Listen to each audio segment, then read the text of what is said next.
Okay, I'm going to do the penultimate part of the alignment on the Helmsman.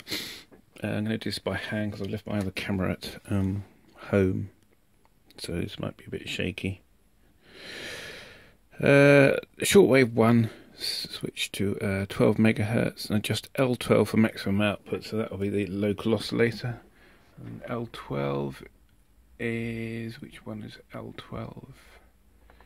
There's L12, that little winding there.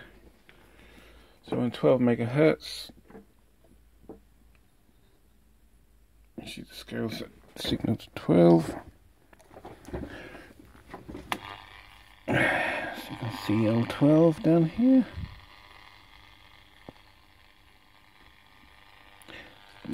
Not easy to get to, but there it is behind, right down by the tuning capacitor. Just there.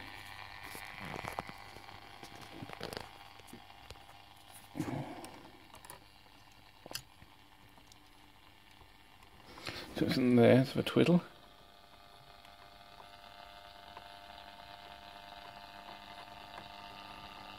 I'm not going to get hold of that. I've lost my favourite little twiddler somewhere. It's fallen down. I'll have to find that later on.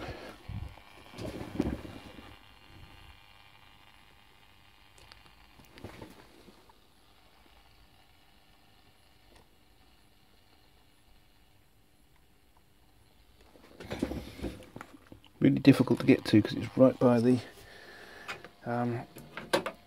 internal aerial. So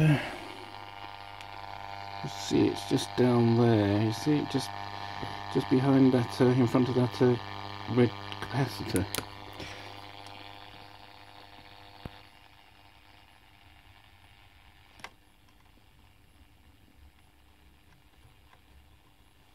You can see it's slightly off, but I can't. There it is. So let's just see if we make any movement on it at all.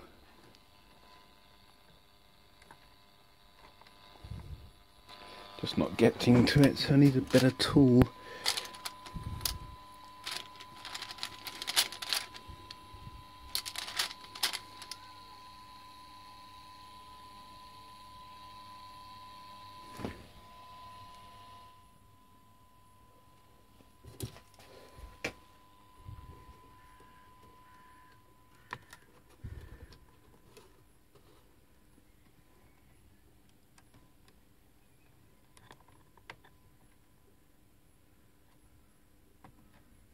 Okay, it feels like I'm turning it.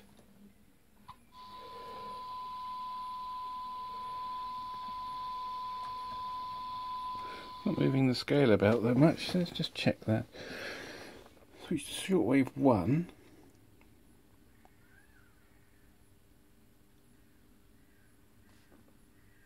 Now I'm injecting 12 megahertz and tune the receiver, just L12 for maximum output.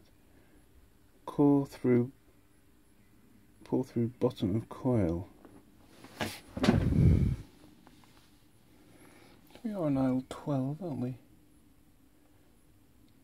Yep, L12. Well, that's not making a lot of difference. Just going to remove the transistors out of the IF amplifier on this radio. It does work, but it seems to be insensitive. It's strange. It's sort of, the signal seems to fade in and out. Even on a sort of like a known reasonably strong signal. It's okay on long wave and medium wave, but on short wave it seems to fade in and out. And also I've noticed that if the signal's weak, it becomes quite distorted.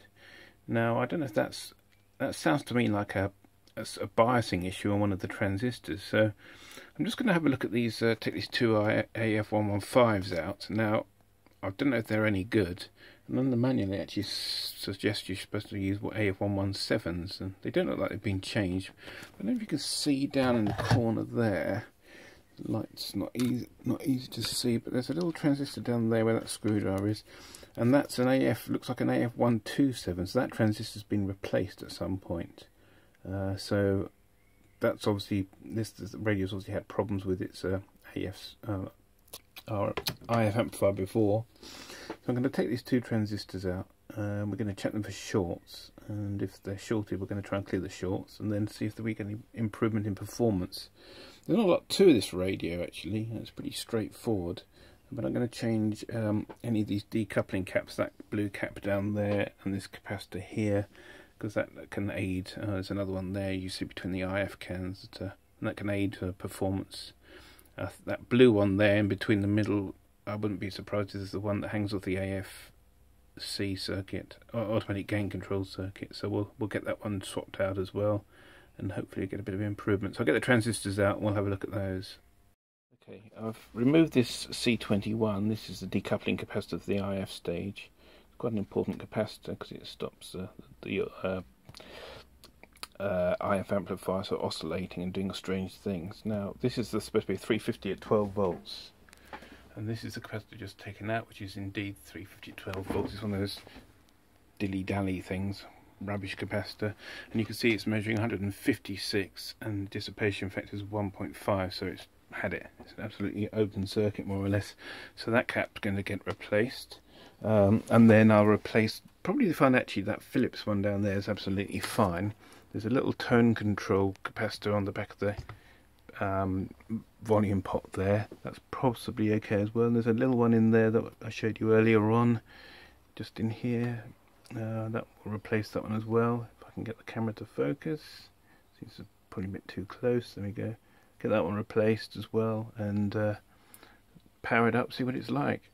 I'm trying most of the evening to try and get some sensitivity out of this radio. I cleared a short on one of the IF transistors, but it's improved it maybe slightly, but it's still rubbish actually. It's insensitive, and you know, on a medium wave radio, when you tune to it in between channels, you expect to hear a bit of noise, but this thing goes totally dead. And I've done various RF alignments on it, and it's made no difference at all. And I was just wondering if it was something to do with that aftermarket transistor that was fitted in there. Now, I don't know what it is because I can't see it, but I thought, I wonder if it's low gain. So I did a little experiment on it just to see if it was.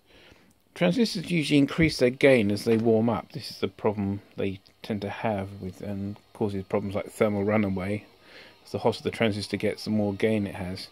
Now you can hear this station in the background here is pretty weak. If you heat the transistor, now bear in mind this is a germanium transistor, so it won't tolerate the heat a silicon transistor will. I'm just going to heat the transistor. You listen to what happens to the radio.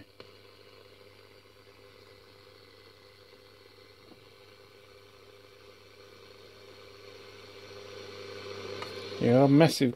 It's just gone into shutdown now because the transistor's got too hot.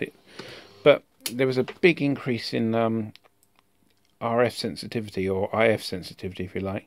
So what I'm going to do is I'm going to remove that transistor and replace it with the equivalent AF11 series that this set's meant to have. Now it's presently it's got AF115s in it. I need to check those to make sure they're actually the right ones, because I've got a funny feeling that the transistors have failed in this radio before. Someone's replaced them with AF115s, and I'm not sure they're ideal for their frequency range that we're looking at. So what I'm going to do anyway, I'm going to take this other transistor out, but certainly my manual says AF117, which is what you expect for a sort of like a 470 kilohertz IF. AF115 is usually FM stuff at higher frequency, and I can't really see that making an awful lot of difference, but certainly there's something wrong with this radio. And I've replaced the capacitors, and I've got no considerable performance increase. It's just deaf. It's just like a deaf radio. It's peaked for best alignment, and I still can't get the performance out of it. So I'm going to remove that transistor and replace it with the an equivalent AF. Hopefully find another AF115 and see what we do with that.